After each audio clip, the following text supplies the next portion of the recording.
Can you just tell us, in a divorce proceeding or dissolution of marriage, what are some of the main issues that the court must determine? I assume division of property, child custody, support, that sort of thing. Well, of course, you might have a divorce where the parties don't have any children, which practitioners love, because technically it should be a little bit easier, just because at least you don't have the kids part that you have to make a determination, the court has to make a determination about. And remember, Scott, too, at any moment, these parties can make an agreement. They don't have to be in the court system. I have plenty of cases where my clients have never seen the light of court.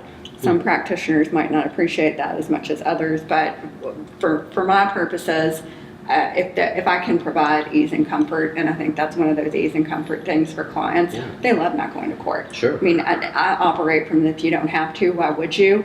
Because again, it's that control that that you cede entirely to a court, which in Jefferson County is one person. You are giving one person who's a judge and may not have sat on that bench for very long or may be there forever, but you're getting one person the decision making over your entire life.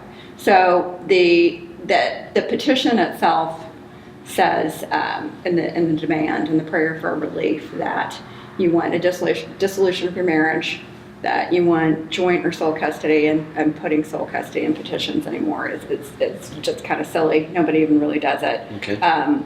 Ask for joint custody for parenting time. You know, that the evolution, which you had asked about, of even that prayer for relief is huge. I mean, there's a sea change in that, because it used to be liberal parenting time. You know, joint custody was liberal parenting time. Then we moved to joint primary residential, and then residential custodian, and sort of these terms of art for lawyers, which we've had to keep up with over the last 20 years as this has evolved.